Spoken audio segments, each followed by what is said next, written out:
on, gentlemen? What's up? How you doing? Good, good. Howdy. Hey, Eric, while I have you here, I sent you some info about next year's convention. I sent you an email a couple weeks ago. I didn't get it. Okay, I'll send that again. Yeah, please do. I didn't see it.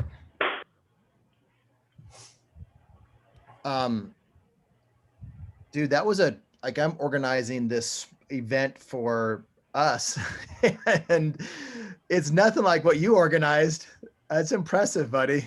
I just started for next year, so we got way more people now since the first time was quote unquote a success. So Dude, we got that's way more people awesome. going. June organize events for your franchise, the franchisees for Yeah. Mosquito Joe. How many you guys have? How many Franchise owners or owners? About 170, 180, something like that. nice. Where'd you guys do it at? We did it at the Club Med in Sandpiper Bay. Nice. Well, Trey. Eric, when is the one you're doing? The 27th and 28th of August. Yeah. And I'm sure people are going to come in. Like, I'll be free the day before and the day after to hang out and do stuff, you know. Cool. But in terms of like the actual organized stuff, it's those days. And Dan Fleshman wrote a book on like how to put on events, and so I'm kind of taking some plays out of his playbook. I'm like, oh, that's smart. Don't overpromise. Yeah, I didn't say anything on mine. Well, I'm not going to say anything on As a this too. It's special going to be, guest. yeah, it's going to be a surprise. Like the stuff that we're going to do is all a surprise. It's all going to be very relational.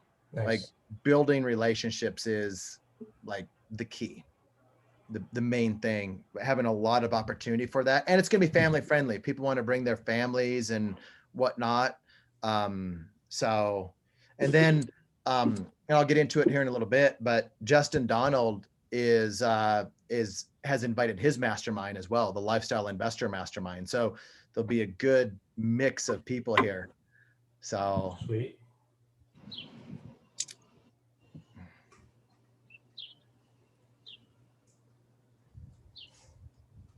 yeah, I'll look for that email. Yeah, I'm gonna resend it right now. Just so I Okay. remember.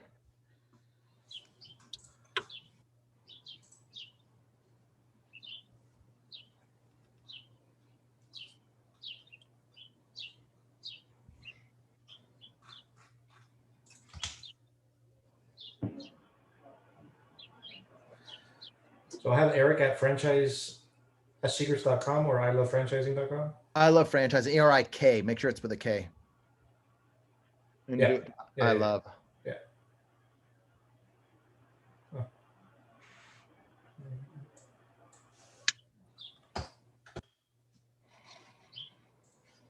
Yeah, I had it to the other one.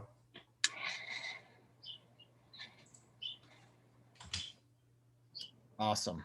All right, done. Well, we'll top out that first part, Caleb, when we send out the recording, but why don't we go ahead and get started? I'm going to talk about the event that we have coming up. It's for the scale members, but we want some of the grow members there as well. So all scale members are invited, but if you are a grow member, I have some openings for you to come as well, and would love to have some of you guys out here. So if you are in grow and you're interested in the Black Hills meetup, let us know. You can even put in the comments that you're interested, and then we'll get you in there to come, because I want you guys to be able to come as well. This is not just an exclusive thing. If you're in grow and you want to level up and be around some of Justin's mastermind members and some of the scale members, I'd love to have you here, because the heart behind just everything that I do is to help you guys as franchisees, and in turn it helps me too. Like I'm just the guy that organizes this, but I get a lot out of being around everyone in here. So Cynthia's interested, and we've got people. Caleb was just telling me different folks that are. I think Ryan Casey's booked, and like I said, Justin Donald's going to be here, and other people are saying I'm coming. So I'm not going to tell you what we're going to be doing out here, not because I want to keep it a secret, because that's what I was told to do. And you all just confirm that, like, just tell people when to show up, and then have something that's good for them when they come here. And so the purpose is relationship. The purpose is to get to know each other. And guys, that is the magic of masterminds. That's the magic of all of the stuff, is just building relationship and getting to know each other. And I want to facilitate that. And there'll be more of that in the future. So you know, from my standpoint, like, this is going to be, it's a lot of work putting this on. You all knows this. And so, like, I want you guys out here. So if you can come, get out here. Again, just very relational, very family friendly, very low key, but we'll have some fun. There'll be some business stuff, some personal stuff, and it'll be good. All right, Caleb, if you could send that, like, chop that piece up and send that out to everyone. I think it was Jeff. Jeff, can you hear me? Are you there? No, who was it that said it is not easy getting into Rapid City? Who was that, Caleb, that talked about how difficult it was getting here? I think that was Jeff Swackhammer. I think it was Jeff Swackhammer, like, saying it's not easy to get from Pittsburgh to Rapid City. It is not easy getting here, but once you're here, like, it's such a beautiful area and it will be fun. And again, I'm going to be available on the front end and back end of that trip. I'm not going to schedule anything, just so I can hang out. All right, Jared's coming. He's going to try to come. He'll be here. All right. So what I want to talk about, I got two kind of things that I want to go through today. Caleb, before I get into that, is there anything that we need to talk about or you wanted to say? The only thing is, so I'm still working on the membership site. I ran into a little bit of a snag with the domain that we're using. So I'm hoping, I had a call with the folks that were helping me with that. And so we're almost there. And so I will send that out in an email when we get that done. And then you guys should be able to access all the content, all the past content, all the master classes really easily. So I'm hoping that is done soon. And so we tested that out. It was all ready to go. We tested it out with a few different people to make sure there weren't any bugs in that. And there were some bugs that they found. Just basically from a user experience, it wasn't as easy as we thought or wanted it to be. So they're sorting that out. Caleb, could you put the document, the Google Doc with some of the details for the Black Hills meetup in there? And again, for those of you that just joined, we'd love to have all of you out. All the Scale members are invited. Grow, any of you that want to come out to the Black Hills meetup, we would love to have you. So we got some spots open for you. So just let us know. And Caleb will be your point person on that. So I wanted to talk about some stuff in the beginning of this, and hopefully it's going to help some of you guys that might might experience this in the future, kind of work through some stuff.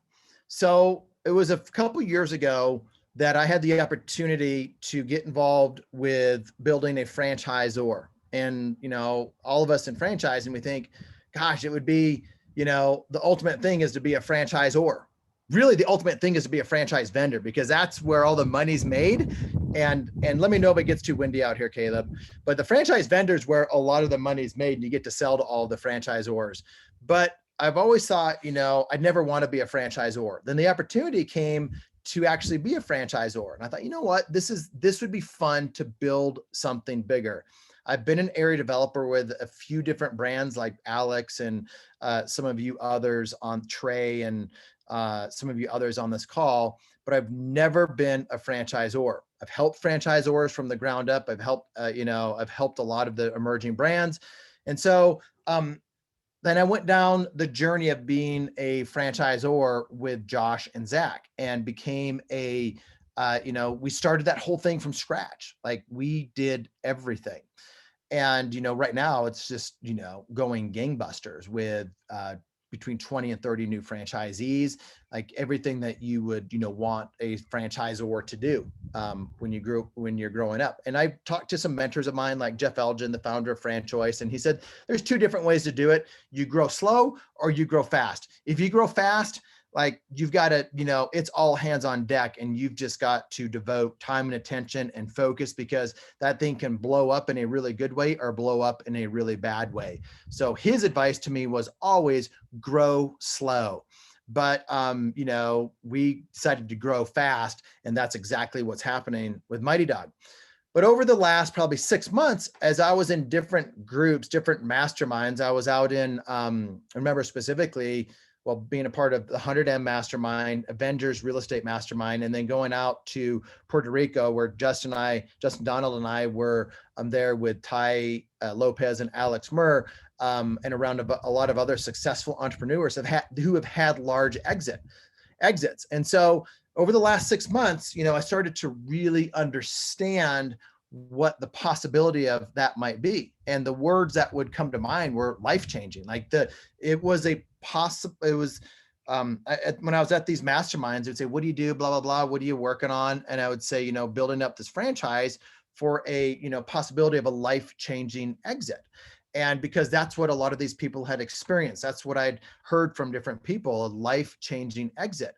And I started to dream a little bit myself, like, what is that going to look like? A life-changing exit, life-changing money. And what's that going to do for my life? And, so here I am, not only doing it with one brand, but start Horsepower Brands to have multiple brands doing this thing. It takes longer to do because it's not just get in one brand and get out of it. So I just started to look at that, like, what does that life-changing exit really look like to me? And I'm around some other entrepreneurs that are getting ready to have a life-changing exit. And so I just, over the last 6 months, guys, this is what's been going on in my mind. Discussions here at the Van Horn family, the Van Horn fake ranch in the back here. Like, what is that going to look like for our family? Something that's really going to change our lives. And then Jared, if you guys haven't listened to the podcast where Jared interviewed me, it was really good. So listen to that. And one of the questions he asked me is like, what's your why? And so he started to ask me about my why, and it's pretty simple. It's family, and it's freedom, and it's to help others. And so hold on, I'm going to get Caleb to be able to do some breakout rooms. We're going to do some quick breakout rooms. I'm glad you said that, Caleb, or else I would have probably had the internet go down and it would have been a disaster as usual. So, family, number one, you guys know that about me. Family, lifestyle, all of that is like life-changing. I want more family, freedom, lifestyle, help more people. That's what life-changing looked like to me. And I started to ask other people, what's a number for that? Like, what's a life-changing number? Like, how many millions is life-changing? So this has just been a journey that I've been quietly going on myself for the last bit. And so, I want to go into some breakout rooms. If you guys could just go in there, and what's your why? Like, get in there, do some quick breakout rooms. What's your why? Like, why are you really doing this? And what would be your number? Like, what would be a life-changing number? For me, what life-changing looked like for me for a number was anywhere between 50 to 100 million. If I could get 50 to 100 million, that would be, at one time, that would be life-changing to me. And as I talked to other people, that's kind of the number that they said would be life-changing to me. What life-changing looks like to me is being able to set up my kids and their kids for life. So they would never have to work again. That, not that they would never work, because that's a whole nother discussion, but that they would never have to work. So I could set them up in that type of way. So I was in control if they want to work or not versus them just being in control of that. So for me, that number was 50 to 100 million. And as I was just thinking about it, and it's changed a little bit. And then what does that what does that really mean? That life-changing money for you and your kids, like what does that look like? So what's the number, and what does that look like for you guys? So go ahead and Caleb, if you could get them ready to go into breakout rooms. We'll just be in there for like 5 minutes, but go into breakout rooms, get a number, come back in, give me the number, and then what's your why? So your number and your why is all I'm looking for here.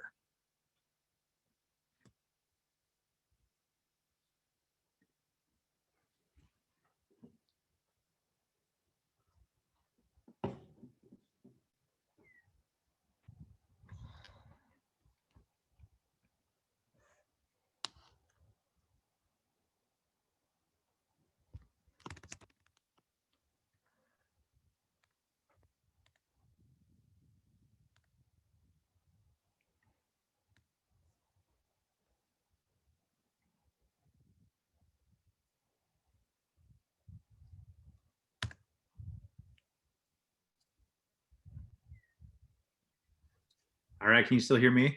Yeah, I can hear you. Cool. Good deal. And Trey Powell's on here twice. We got 2 Eric Van Horns and 2 Trey Powells. Yeah. He must have somebody in there with him. No, I'm sure he's on video on one and then audio on something else. Sweet.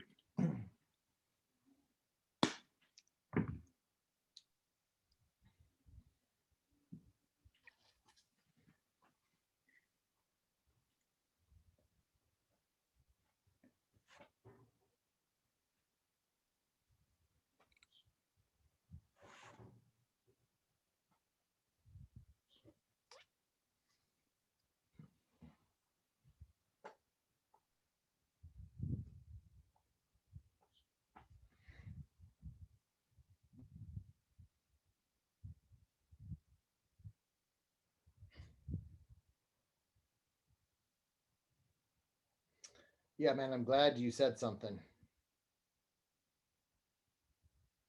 Yeah, I didn't realize that. And I was just looking it up because I couldn't see it on my end. So I guess you have to be the host to do that. So let's cut up that first part of that video and post that in the Facebook group and send that out in an email saying, hey, grow, there's openings for you to come to the Black Hills meetup. Sweet. This is July.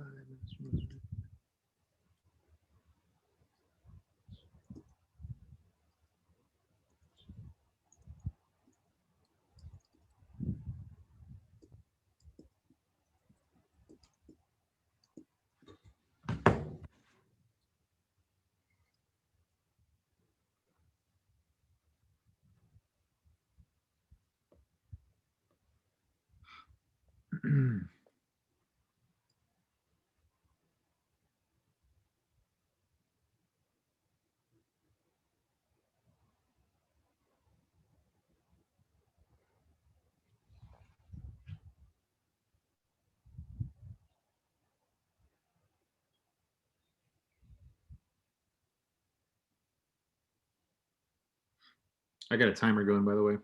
Cool. What's the time? 3 minutes left.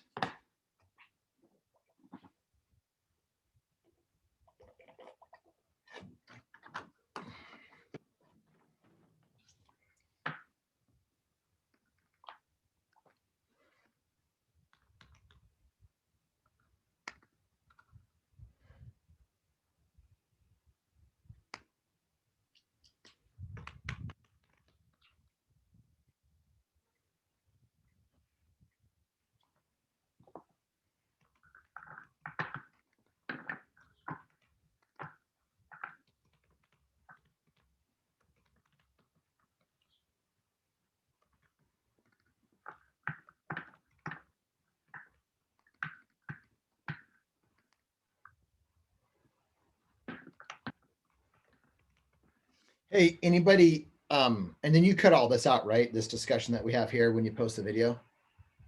Yeah. Yep. What's any big wins that people that are here that we can give shout outs to? Yeah, so if you want to pull up on your end the like weekly win, gosh dang it. From last week, we had some good responses in the Facebook group. Sweet. So Ryan Casey, his studios were number 3 and number 9 in the nation for Orange Theory, which is cool. Christian had his best selling month ever and paid back his SBA loan, which is awesome. Yeah. Chris Saps added another driver, all kinds of stuff. So yeah, lots of stuff we could talk about. Cool. All right. How long has it been? 1 minute left, unless you want to call it. Just tell them 2 minutes left. But can you put that into the? I think you can.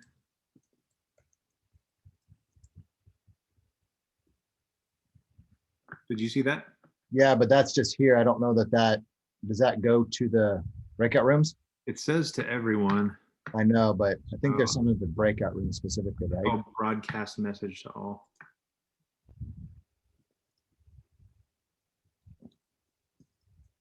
Got it.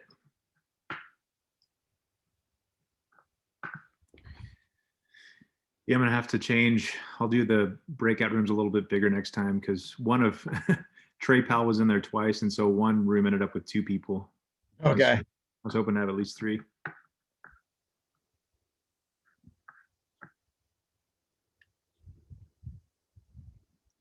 Yeah, because I didn't join as well. So got to figure you and me and a couple others aren't going to join. Mm-hmm.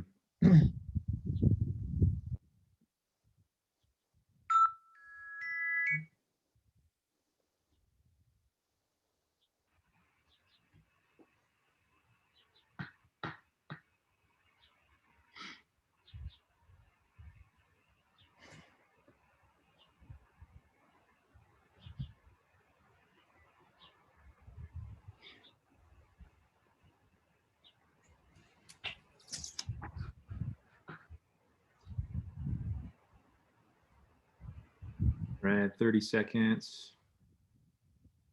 All right. To say bring me back in 30 seconds. Or does it automatically do that? No. To say bringing you back in 30 seconds.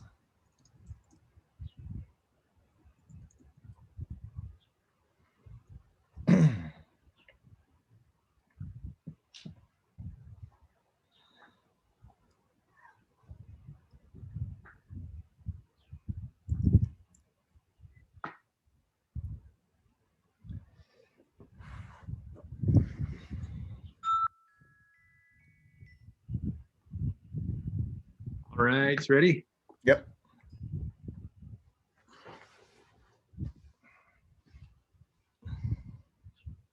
Oops, I guess it says all breakout rooms will close in 60 seconds. Never mind. All I didn't know they did a happened, countdown. right. SOP for breakout rooms. Yep, exactly. Well, Eric, we figured out that you're greedy.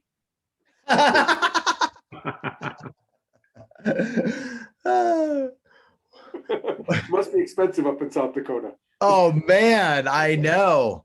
Yeah, it was 50 to 100 million. That's what I kept kind of hearing from different people, and others would say, smaller amounts. But I think it was the people that I was around too that had those types of exits.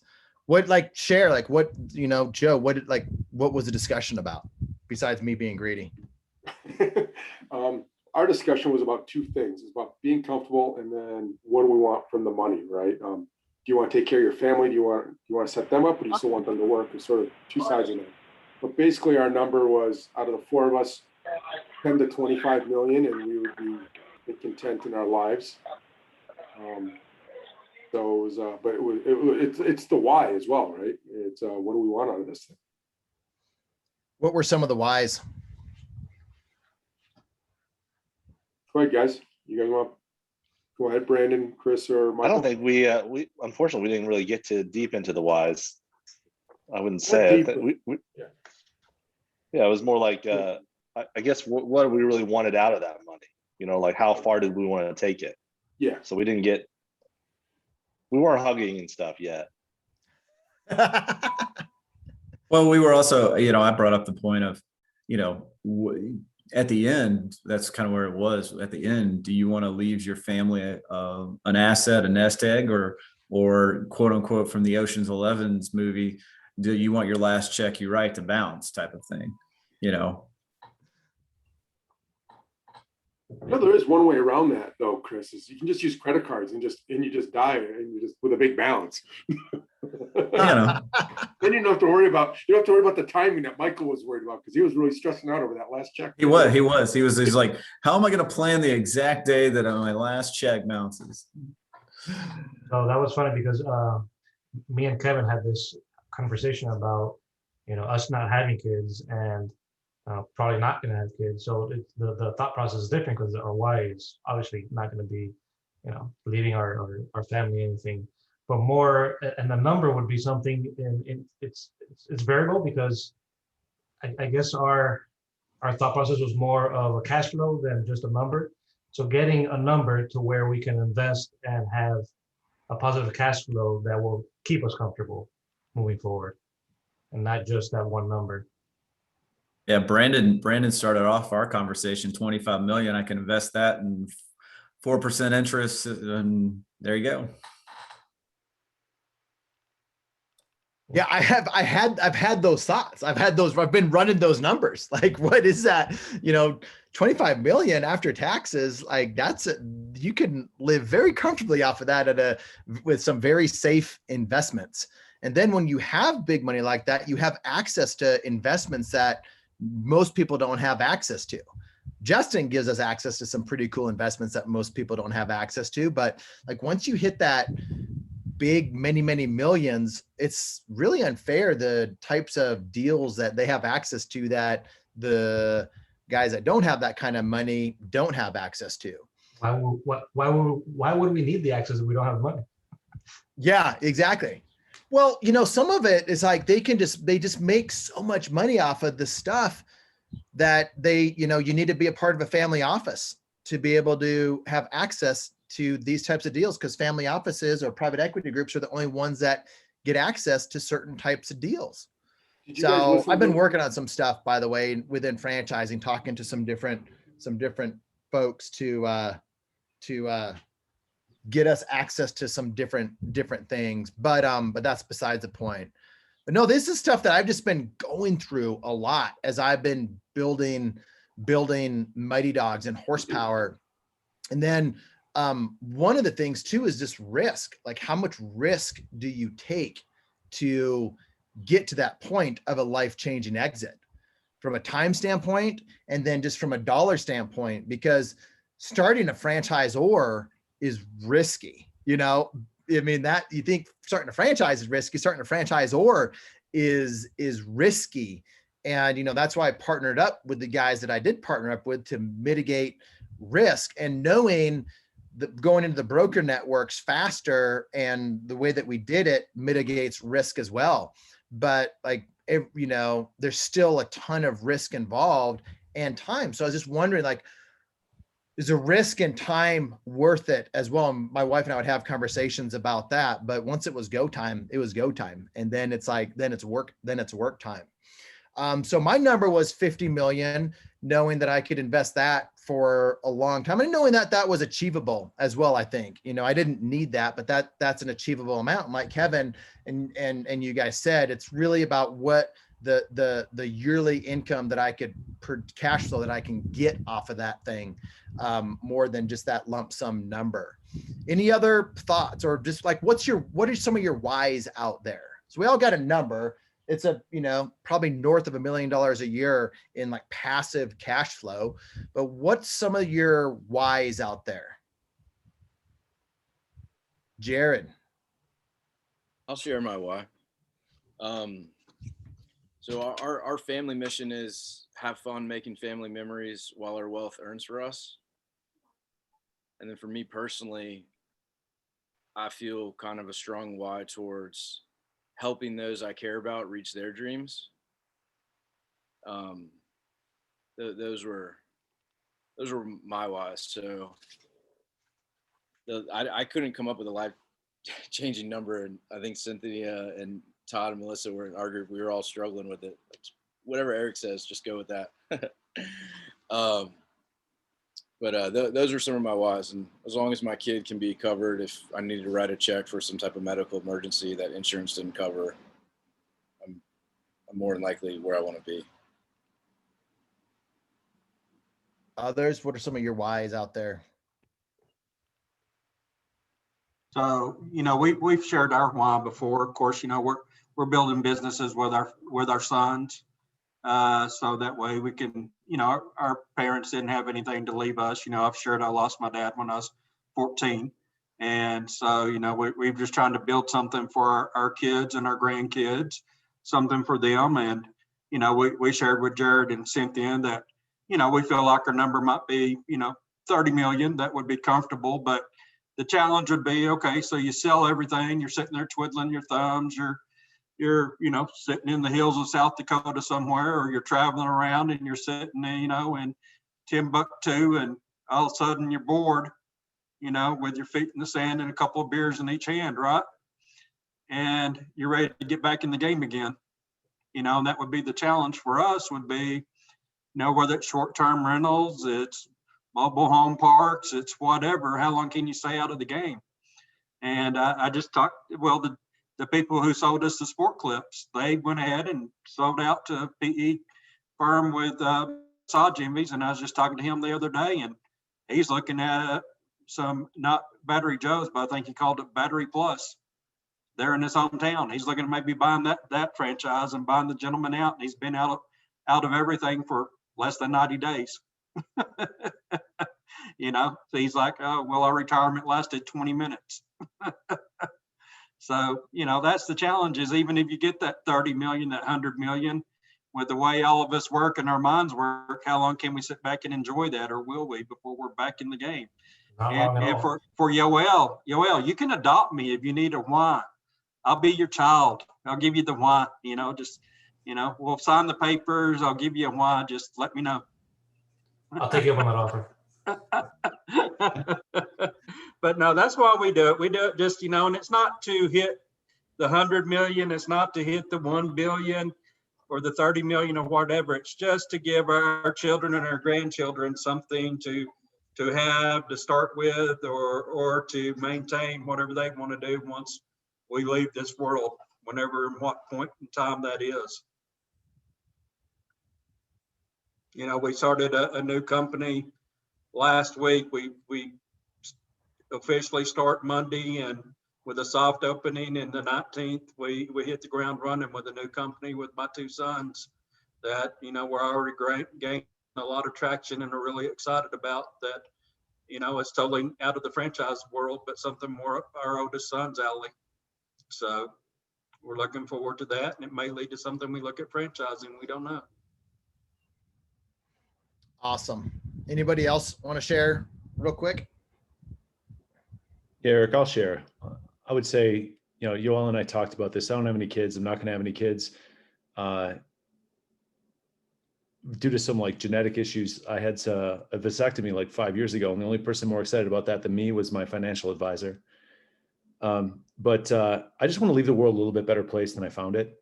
And I plan on leaving whatever's left to scholarship funds and humane societies and things that are kind of inarguably goods. But our conversation was really about cash flow. And to me, the number is kind of 30 million, which kind of qualifies you right now in the US as a ultra high net worth individual. But I'm invested in a bunch of things in clean tech energy that I can feel good about. I could have bought into, dollar loan stores or, repo people, things I don't want to put my name on. And I want to make sure that whatever I'm doing to generate cash and or net worth are things that I'm not ashamed to own. For me, that's more important than whatever the actual return is. Now, I'm not going to take negative returns to feel good about myself, but if it's a positive return, I'll forego a point or two or three or four to do something that I'm not ashamed to have my name on. Awesome. I love it. Kevin, on that point, that's sort of why I like the business I was in before and what I'm in, the franchise I'm getting involved with now, is I'm not necessarily like, I care that much about, as much as you do about leaving the world a better place. And that is, I do get a lot of positive value out of that, but it really wasn't always my ultimate goal.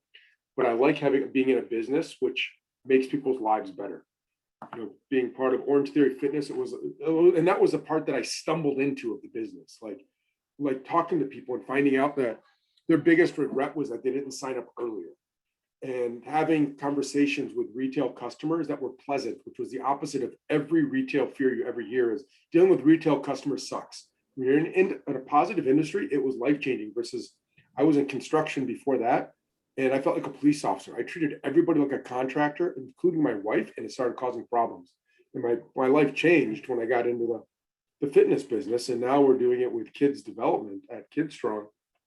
And that is it's just a great thing to be able to talk to your customers and surround yourself with employees and team members that you want to have, rather than waiting to like, who's going to screw me over this week, and wreck the fire and being pissed off by that stuff.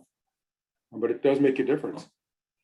This is really interesting because Roland Frazier just did a podcast about this subject just a couple of weeks ago, where he was talking about the different numbers, and it was a little bit eye-opening. And he sort of created a couple of thresholds like this, saying, I think 30 million and 100 million were the two main cutoffs in lifestyles, and that's it's just been and I didn't really start thinking like this until actually we went to sell our franchises 3 years ago. I think it's 3 years ago. I've lost track of time since the COVID took away a year for us all. I lost track of counting, but I was sitting with one of the guys we sold with, and he threw out a number. I'm like, "What's that number?" He goes, "That's what I want to retire with." I'd never even thought about that frame. I was just sort of working.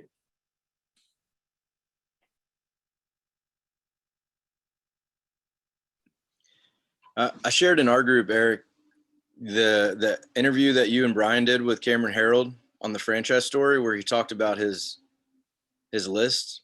Don't mind, like, I forget exactly what it was, but I call it like love, don't mind, hate. But he's like, if I can just get to my like 2 or 3 things that I absolutely love doing, he's just gonna keep scaling like that part, and it just like feeds him energy, which I thought was interesting. Because like Todd said, like, or is Todd gonna actually stop when he hits his number? I don't know. Todd will probably be working deals when he's gone.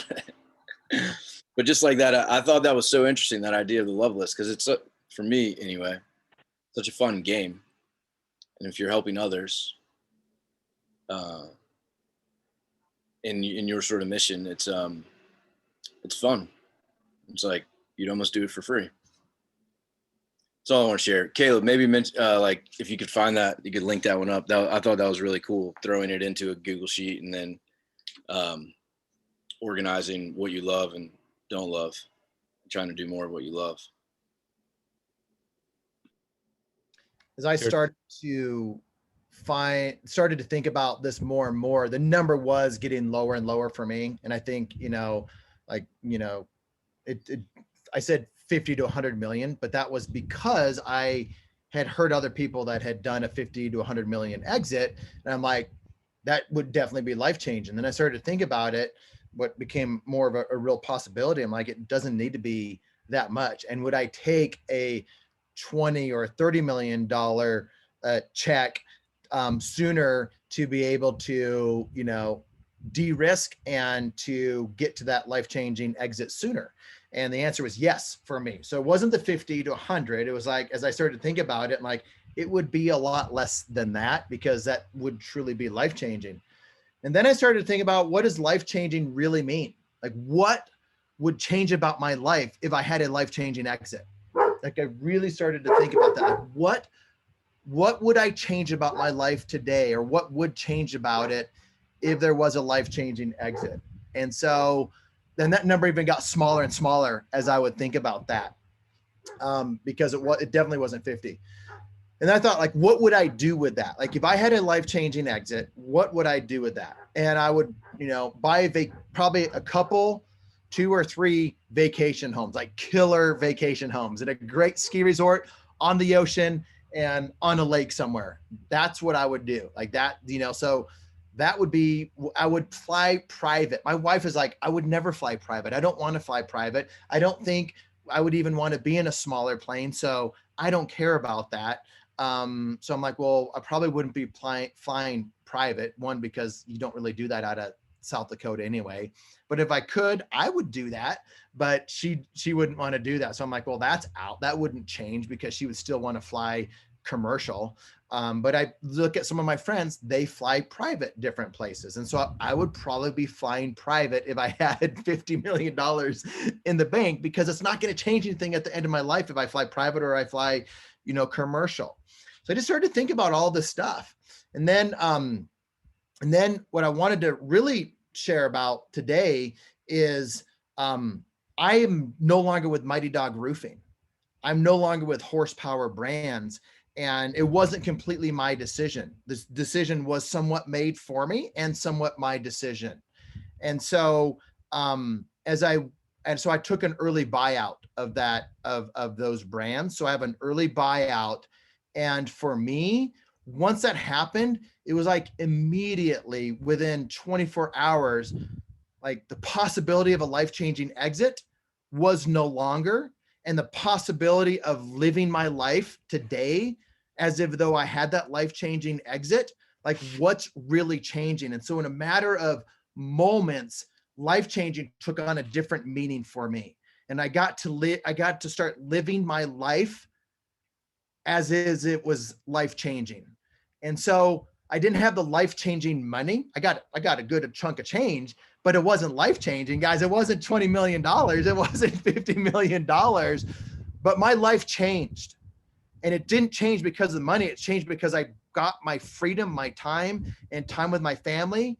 Relationship with my kids all of a sudden exploded. Relationship with my wife exploded because I was giving that up in the short term. And we discussed it. My wife and I were giving up 5 years to have a life-changing exit. Like I said, it wasn't necessarily my first decision to say, I'm giving this up. But when it happened, I'm like, I would have made this same decision over and over and over to give this the life-changing money up to have my life back. And so it's just like this epiphany for me, and I'm living it. And so that's why, I haven't talked about this, but it's been happening in the last probably 6 weeks. And that's why you're starting to get more from me of like what it's like to have freedom and what it's like to have lifestyle and all this, because I was that guy for so long. I lived the 4-hour work week. I had the life that my friends were envious of. And then I went in to build something bigger, and I enjoy that. And like, I love that people do that. And I was one of those guys that wanted to build something bigger. And I support those people that are building something significant, because it does come with sacrifice. And I was willing to sacrifice about 5 years of my life to have that life-changing exit. But man, as I look back and reflect, I was going to hurt my family over the next 5 years for something that I thought was going to help them 5 years from now. And for me, where I am, that just wasn't it. And it wasn't decided for me. And that's probably the hardest thing that I want to leave you guys. The thing that I want to leave you guys with, that was the toughest for me. Like, I wasn't the one that made that decision. It was made with me. Like, my partners said, hey, Eric, we need to change something. So it wasn't like I'm this guy that says, I'm giving up all of this so I can now focus on my family even more. But looking back, like, that was the best thing that happened to me. And the weight that was lifted off, the freedom that came, I just feel like I have so much more clarity now. And my life has changed. Like, I had that life-changing moment, that life-changing exit. When I exited, it wasn't because of the money, but it was because of what I learned, and also learned what I didn't want. So guys, I just wanted to kind of go through that with you because, I wanted to share that with you, one, and this is how I decided to share it with you, is through this thing about being, about life-changing. And as I was reflecting back on a lot of this, I remember listening to a podcast years ago, I think it was Tony Robbins or Tim Ferriss or somebody that said, we all think we want this large amount of money, but does that really change? Like if you could own your jet, why not just fly private 5 times a year? Or, so it just brought a lot back into perspective for me. And, so I'm back to kind of how I was before. I love freedom. I love time. I love spending it with my family, and I love making memories, and I love helping other people. So it goes back to what Jared, I think it was you, Jared, that was talking about Cameron Herold. Like I am choosing to design my life doing the things that I enjoy, like the things that I'm putting my time into now. It isn't because I want something to change 5 years from now. It's because I enjoy doing it today. And one of those things is this mastermind and this community. And I'm getting, this event would not be happening if I was still with Mighty Dog Roofing, because I had no time. And so there's other things that and Caleb knows it. Caleb gets to see all of this. Caleb knew the next day that this happened. And I talked to him about all of this stuff. But as I design things in the future, design my life, is through a different lens than it was before. It's through the old lens that I used to do it through. And so anyway, I was saved from 5 years of building something that I never really wanted to build in the first place, but I didn't know that I didn't want to build it. So there you go, guys. That's what's been going on in my life. Eric, one of the things I learned over my last 15 years, it sort of ties into what you're saying. I mean, congratulations on getting out, even though it's not on your terms. But I learned this, especially in the last 3 years. I say this to people all the time. Sometimes you're better off being lucky than smart. If I had been smart, I would have had double the business I had 3 years ago, and I would not have sold my business, and then I would have been taken down during the pandemic. And I got lucky getting out, and then I'm able to come in on the other side. And the same thing happened with the Great Recession back in 2006. I actually was smart, and I was reinvesting all my money into my business. And at that time, it was before I was turned 40. I wanted a Porsche. And I told my wife, I want to buy a Porsche 911 right now. I know exactly the car I want, but I'm going to do the smart thing. I'm going to reinvest it into the business. If I had bought the Porsche, I'd still have the Porsche. Instead, I reinvested into the business and everything tanked. So I was smart then, and I lost everything. And this time I thought I was smart, and instead I got lucky, sort of like you.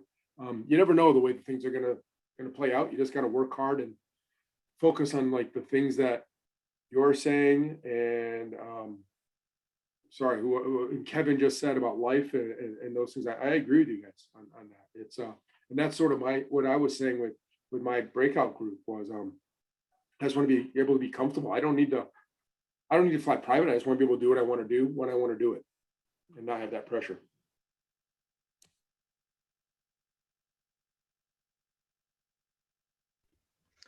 It's interesting, as I started to, over the past probably 6 months, I started to be envious of my friends that were doing really cool things on budget lifestyle, but they're doing really cool things. And I'm like, I've got to go to this Discovery Day. I've got to go do these other things. And I wasn't able to do the cool things that they were doing, whether it was with their friends or with family or whatever. And so it was interesting. Never in my life had I been jealous of anybody like that. But I started to look at some of them that had a very simple life, very simple, stuff. And yet they were having a great time. And then I was on this other journey of, life changing. And so it's been super, super interesting. And there's going to be more that develops out of this. And, a lot of really good things. And, here's something else too. Again, my buddy, Justin Donald, I gave him a shout. I'm like, Justin, here's what's going on. And he's like, bro, the same thing happened to me. And so you just realize, and that's why I'm open. You guys know I'm open with you and I share things with you. And, as you start to open up about stuff, it's you realize you're not the only one that is going through different things or have gone through different things. And he just had some incredible advice and wisdom to share from practical experience. So I thought, you know what, this is gonna help somebody here at some point.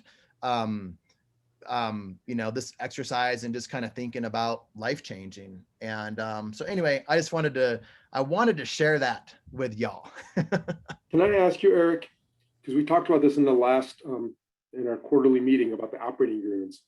How relevant was your operating agreement in this event? And did you guys have it something structured out in here, or was everything just playing, both sides flying by the seat of your pants and figuring it out? Say that again. So on our operating agreement at Mighty Dog and stuff? Yeah, with your partners, because I've been thinking about this, like as I'm setting up these different entities with my partners, my thinking is sort of a two-part thinking.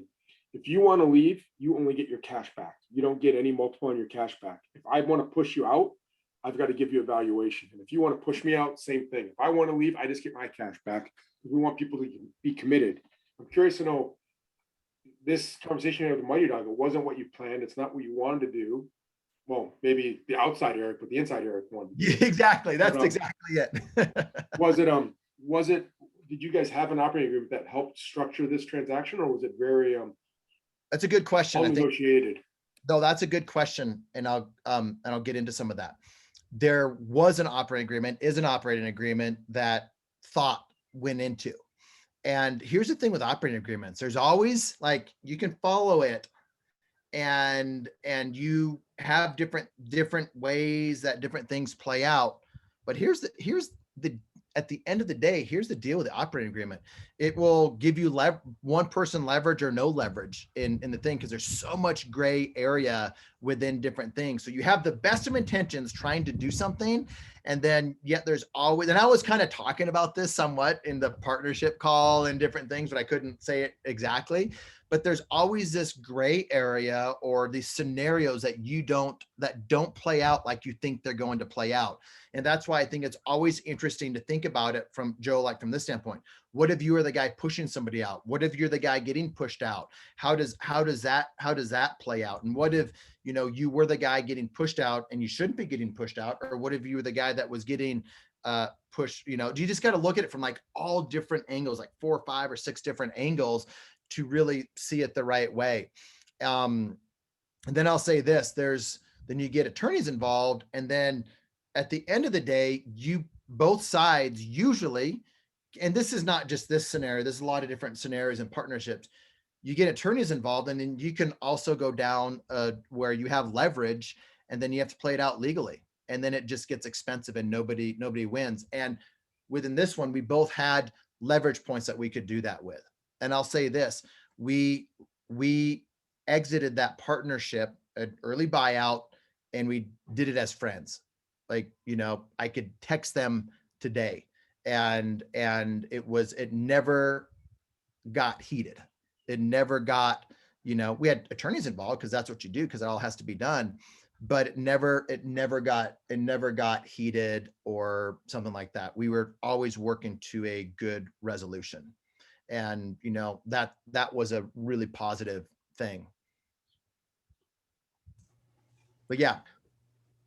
Well, I also wanted to say thank you for this group and for opening up as well, because I know I went through this in the Goldman Sachs course where you think you're going through these issues alone and nobody else has gone through them. And then you get in front of all these business owners that are opening up, and you start realizing that you're not alone, and if you have people like this group that you can talk to, it definitely helps. So thanks for that. 100%. Yeah, that was a thing, when my wife had a miscarriage, that hit me like a ton of bricks as well. Like, oh my gosh, you hear people having miscarriages, and then all of a sudden it happens to you. We go in to hear the heartbeat and there's no heartbeat. I break down crying. She breaks down crying. And then you start to talk to other people about it, and they're like, that happened to us. And now I have so much empathy for anybody that has a miscarriage, especially if it's later term. Like, we didn't have it super late term, but my heart goes out to them. So that's why I just wanted to, and you just realize a lot of people have gone through different things. That's why I wanted to bring it up to this group. That way, if it's me that anybody needs to talk to at some point or somebody else, you know, in the group, we've all gone through different things at different times. And, you know, it just makes us stronger. And I did a podcast, can't share who it's with yet because they were on a TV show that they're announcing the winner of tomorrow. So, but you know, he's started a franchise out of this TV show, and you know, he talked about some partnership stuff that he went through, and he's just like, he said, you know, I'm grateful for it. Like it was really hard at the time, but I wouldn't change anything. And I feel the same way. Again, like we're friends and whatnot. It was a business decision, but you know, like hard stuff. That's what we're entrepreneurs, and that's what we deal with hard stuff. We all have dealt with hard stuff. So you have their number and you can text them, but do you want to text them? Yeah, for different things. Yeah. I mean, it's not Just kidding. Yeah, I know.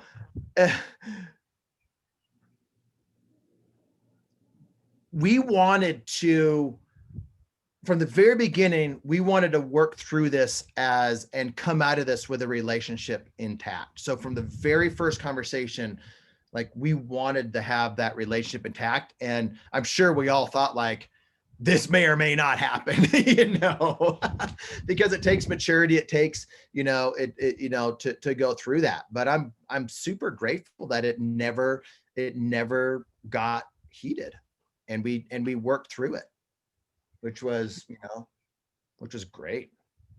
So. Hey, Eric, does this change your like, I don't have any partners right now. And, when I think about having partners, my first inclination is to have partnerships where I have the controlling stake, right? Where I'm kind of in charge, and just because maybe I'm a control freak, I don't know. But does this change your perspective on partnerships where you have, I guess, less control, or where it's, you know, does it change your perspective on that? It's just something that I struggle with myself in having those kind of partnerships. One of the things that like Justin doesn't have control in his partnership, I think his partners, he doesn't have majority. I think he has like 40%. I'm fine having lesser amount, but I want to be able to have some control, some leverage. And I think that's what it always is having leverage in decisions. And I didn't look at this from all of the different angles. And and again, like with this one, I looked at things that I didn't like in the other partnership agreements. And I tweaked it in this one because I thought it was the right thing to do. And that was the one piece of leverage that they had that I didn't have, because I'm the one that gave it up thinking it was the right thing to do early on. So that's why I say don't swing too hard one way from one partnership or one thing that you learn. You can swing and do something completely opposite on the other one. And it's just, it's so important to look at things from all different angles and get in their emotion. Like, what if I'm the one in this position now versus the other position, and look at it from like, really get in and look at it from those angles. Can you share what that point was that you gave up early on?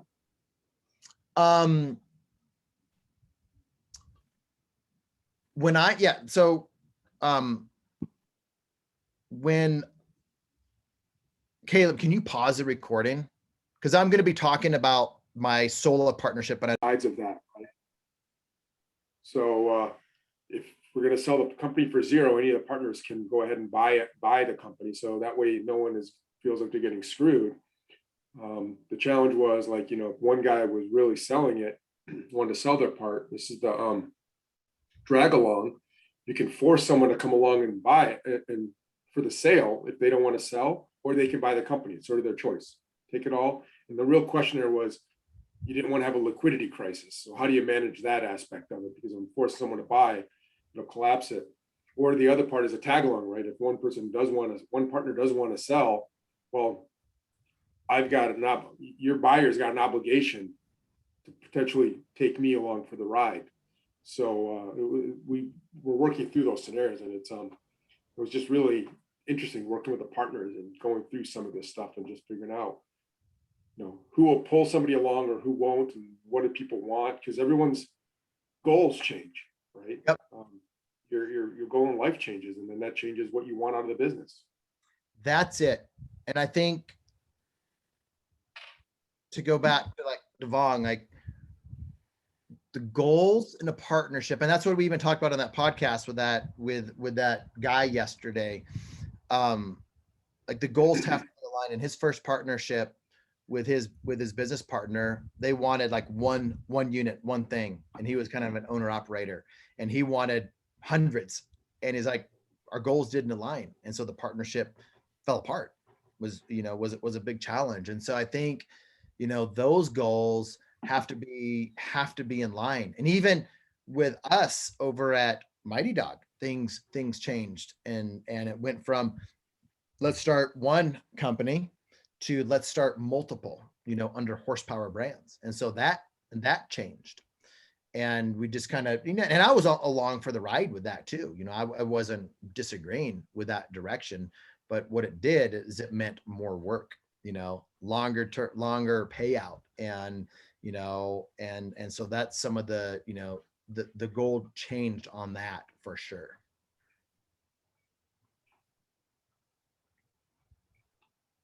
Any other thoughts or questions around that? Eric, I just say that I took a early buyout, like early retirement from Cisco in 2019, and retirement lasted 8 weeks. And I was like, got to hit my veins and get the fix again. But I've had the vacation home thing, like you mentioned, in Portugal, Kauai, California coast, et cetera. And it all sounds good on paper or in thought, but it's a pain in the ass to manage that. Unless you have so much money, you can just say, make this problem go away. So I would encourage people to be a little bit more resistant to having like 5 or 10 vacation homes. But at the same time, I would say that flying private is well worth it. But the best thing is having a driver. Like a driver is way more valuable than any private jet or any vacation home, because you get none of the time back that you're like at the wheel, none. And it's worthless. So whether it's Uber or Lyft or some private person, do that first, because that's the day-to-day time you get back that you wouldn't if you didn't have that driver. And flying private, yes, it's great. It's very efficient. But the biggest change for me is like, I don't drive anymore. Like very rarely. I'll drive to yoga or I'll drive to the grocery store once in a while, but I don't drive to the airport. I don't drive when I'm back in Milwaukee. I never drive on vacation or on work trips. Somebody else drives me and I can be efficient. And number one for me is that, get that time back. Dude, that's awesome. Like I can't remember who it was. Was it you, Caleb? I think it was you or somebody today said, man, there's always somebody further ahead on these mastermind calls than where we are. Like sometimes I'm the guy that's further ahead. Sometimes it's somebody else that's further ahead. And like, that's what I love about this stuff. I don't have a driver. No, Eric, when I go to Boise, I make Brandy drive me everywhere. He sure does. And luckily I live in the downtown Boise area. So. Yes, and like, Eric, last time I was in Boise, we rode scooters back, and I have to commend Brandy, because we rode back from dinner after a few drinks, and she was in like 4-inch heels and crushed it on the scooters, and I did not. Kevin practiced beforehand. I caught him. Does Brandy have a Lyft sign or an Uber sign on her vehicle? Neither. She's like, I'm private for hire only. $100 a minute. I thought she'd be Uber Black, but she's it's all private. I love it. Oh, that's good stuff. Hey, speaking of that, like out here, when we come out to the mastermind, again, everybody's invited. If you don't know that yet, there are going to be some people out here that have built some significant businesses. And so within franchising and outside of franchising. So it's going to be pretty cool to see. And that's what this stuff is all about, is just, being around people that you can help and people that can help you, and real friendships, real relationships are made. I was at the Avengers Mastermind, which is real estate, and I was there. I flew in the day of the event and flew out the day right after the event. And one of the guys that was there, who built a large aerospace company, and he said, we had a call Zoom afterwards and with a few people, and he's like, "Hey guys, there's one piece of advice for all of you." He's and by the way, this is the guy that he's like, "Eric," and I told him what was going on. He's like, "I'm so happy for you, man." He's like, "I sold one company and took 10 years. No, he didn't sell it. He's like, "I made a decision to hire a CEO and take a step back from my company, make a lot less money, and spend 10 years with my kids, the last 10 years that they were in the house, versus like building this bigger company." And he's like, "It was the best thing that I ever did." And trust me, this guy is not hurting for money. So, but he did that, and he's out in your neck of the woods, Ryan. I'll have to get you introduced to him. But anyway, he's like, "I always fly into events a day or two early and stay a day or two late to meet different people that happen to come in a day or two early or stay a day or two late." And he said, "We end up doing that now." And so I'm now invited to do that with him and some of the others. But it just made me think even more, just the power of relationships and being around like-minded people. So I'm excited to help facilitate that. So with that said, I'm going to be hanging around here at the house. So if you guys come in early or stay late, we'll hopefully you'll invite me to hang out with you guys with whatever you do. Brandy, brush up on your pickleball skills, because I'm sure there might be some pickleball involved, and I want to be able to like beat you, so don't brush up too much. Eric, you realize you'll never beat her, ever. None of us will at anything. One of the things that at the last mastermind that I was at, and we just broke up into groups of 10 or 12 people, and just went around like, what's the one thing that we need help on our business, and just the different brains there were always helpful, and I'm just getting better at that within these groups. So guys, like, what's on your mind? What, anybody here have a problem in their business that they need some outside perspective on? Can I go, Eric? Yes. Yeah, so some of you know kind of my situation. I'm involved in 2 or 3 different concepts. Really looking at building out tropical smoothie cafes, have a multi-unit development agreement there for 5, expecting that to go to 10. I'm kind of trying to figure out my back office staffing, what that should look like. I have found firms that I can outsource my bookkeeping to, but just I'm getting dragged into a lot of admin details like insurance audits and HR paperwork and stuff like that. And I haven't been able to find kind of the right level of person, I guess, in terms of, I don't think I'm ready yet for a controller or a junior controller, but I feel like an admin person is not quite cutting it. I was actually thinking about reaching out to Jake Lewis about this, but since we're in this group, kind of get some advice from some of you that have multi-unit operations.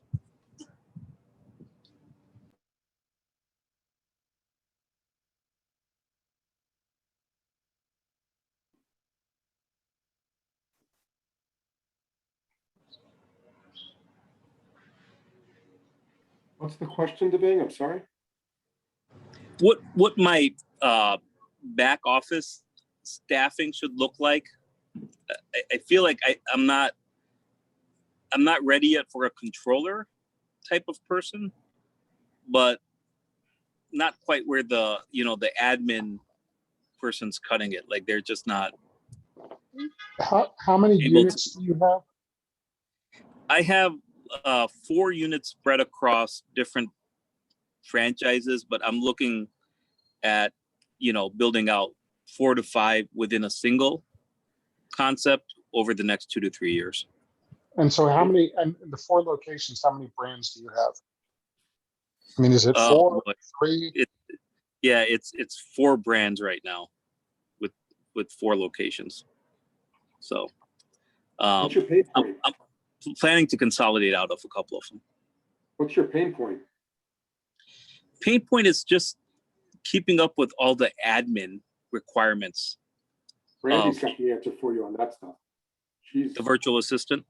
she's brilliant with it. I want to set it up like she does, but when you talk to Brandy, I mean, you've got this wrapped up. Yeah. Talk to us in your noisy restaurant, Brandy, and then as you're getting ready to talk, I wonder if we should do like a master class on this. Here's the thing, I had that same problem, and I spent some time talking to Brandy about it because I reached out about getting a virtual assistant.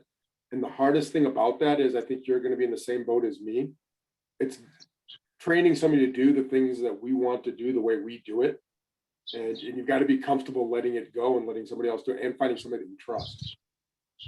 I couldn't pull that trigger correctly yet. Well, I'll say Brandy turned me onto this, but I got a VA in the Philippines. She's great. She's $4 an hour. I have her full time now, and she's better than half of our front desk staff here for half the price. But yes, I mean, that's what you want. What do you have her doing, Kevin?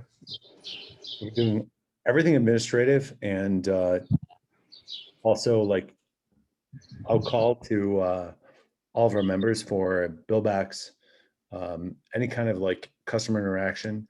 She speaks fluent French, fluent English, fluent Tagalog in the Philippines, and she's great. And she works US hours, and we're paying her 33% more than she made in an AT&T call center. So she's happy, and she does everything we want. Great on social media, great on Club Ready for us, which is our CRM. And the only issue we have with her is that she doesn't have more hours than 40. She's like 40 hours a week. I love that. That's great. But I would employ her 200 hours a week if I could. Yeah, so I hired a couple, and they were double that price, and I had a big issue with them. If they just wouldn't respond, I had one go dark on me forever, and I just had to fire another one. So I don't know if it's me or if it's what I'm looking for, but yeah. Yeah. How do we still have paper that we deal with? And I'm just trying to figure out how much of this we can make completely virtual, So Devang, I would say this, my experience is like limited into the last 6 months, but the people you can have do virtual are all the things that are not in studio in whatever retail like presence you have.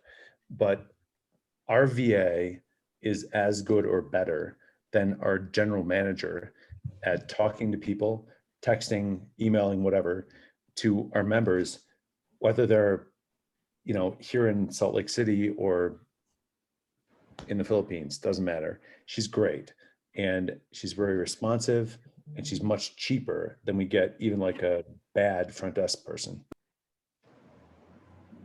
Gotcha. Okay, that's helpful.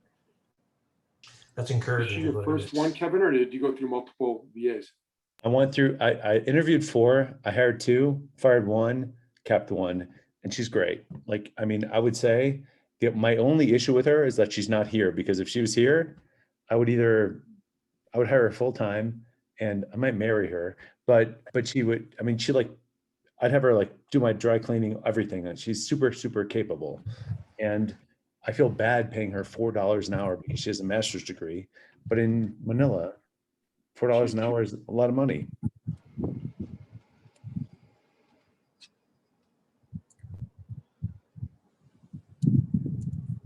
All right, so we're definitely going to do a master class on that. And we've had different training on virtual assistants from Nathan with Outsource School and whatnot. but like, I'm probably, I am most excited to see like what Brandy's actually done, because she's doing it within this franchising, retail, brick and mortar franchising world. And like, I mean, that's amazing. So like, I want to learn this. And Brandy's one of us, so it feels better coming from her than from somebody trying to sell it. Yep. Yes. Who knows? She might be selling something, so we'll see. Yeah, we'll buy it. But you guys gave me two tidbits in this call today to think about this, right? Kevin, your point about having a driver, you can't get that time back and taking advantage of it. And then Eric, your point of that guy who hired a CEO, it's the same thing.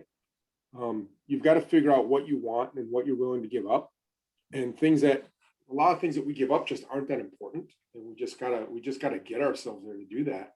Because just because you're spending money, and this is again, one of Roland's points, is just because you're spending money doesn't mean it's costing you anything. You want to reallocate and do more valuable stuff, which is what we always want to do. You're right, Joe. But it's so hard to do.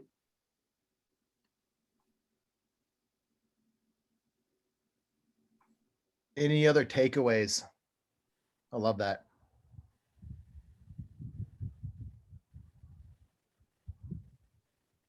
Has anybody used VAs for recruiting, for hiring, hourly employees? Brandy has. Brandy has? She's nodding her head. Yes. Brandy, you're coming out here to South Dakota, right? She is. Awesome. Yeah, she made me pay for the rental car. Eric, she made me pay for the rental car. I'll rent a bus for everybody as long as Brandy drives it. Yeah.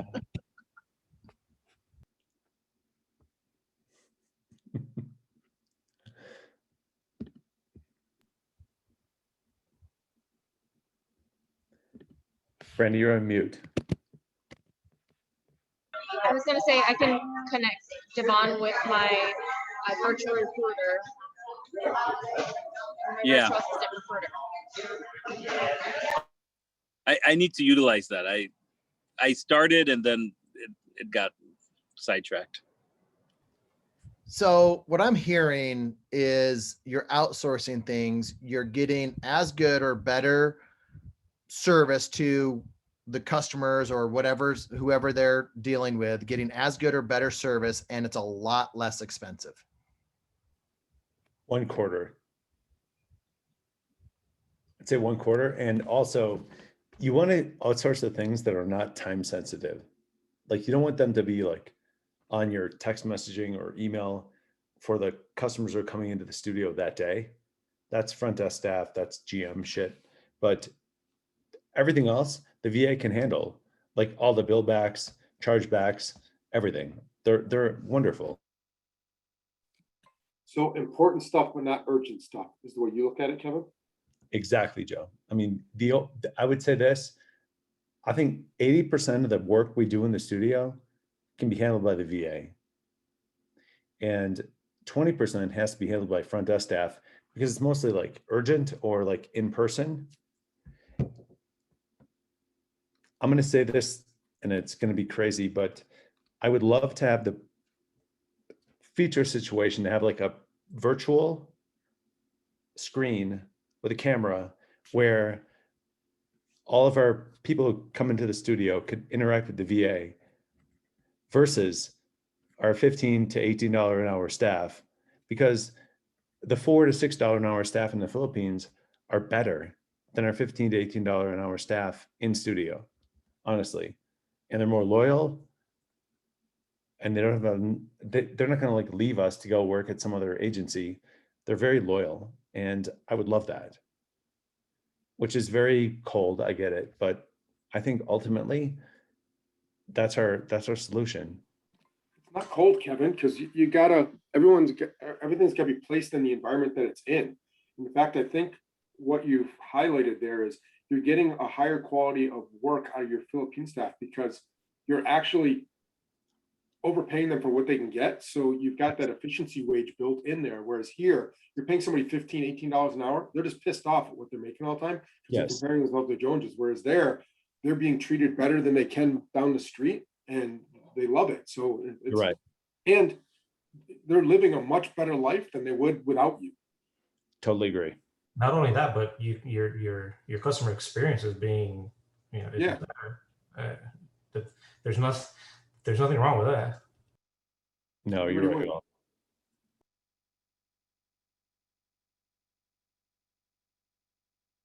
I wish I could have VAs go do my mosquito spraying. Well, I can lend you one for a couple of weeks, but it'll be like $80 an hour. We might have them start flying drones from the Philippines. Well, I'm excited about this. Yeah, that's the one thing I haven't done. I haven't done a lot of things, but like diving into virtual assistants, that I wanted to do that, but we never end up doing that. Caleb, we need to do some of that ourselves. Anybody else?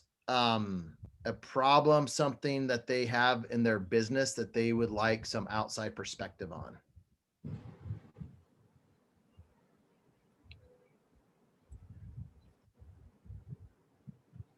And if not, then get to go enjoy the day.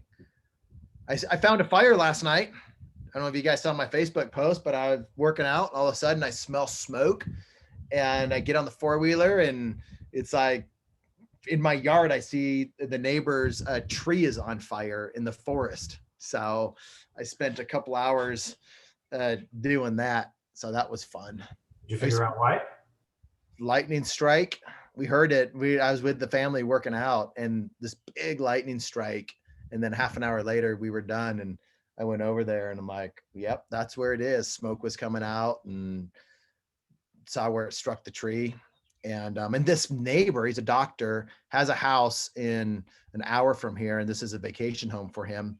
And his house got burned down 4 months ago, where he had a beautiful home somewhere else and it was burned down in a fire. So he's like, thank you for smelling the smoke and coming over here. Was he there? Yeah, he was there. I called him on my way over in the four-wheeler and his wife's like, he's in the shower. I'm like, well, there's a fire on your property. She's like, oh no. So then called the fire department and just had a good old time. Sirens coming out in the middle of the night. It wasn't the middle of the night, but it was dark. So big lightning storm came through. There was a handful of fires. They were out this morning looking at it, making sure it was out. And they said there's a handful of fires around. It's really dry here right now. So if you come out, it's like, it'll be dry out here. But all right, guys. Well, thanks for listening to me today, giving you the news on what's going on in my world. I appreciate all of you guys. Looking forward to seeing hopefully all of you. And we'll be doing more meetups and stuff, hopefully, if this one goes well. So if you need anything, you know how to reach me. I got a lot more time on my hands. Have a good one, everyone. Thanks, Sarah. Yeah, thanks. Thanks, guys. Bye.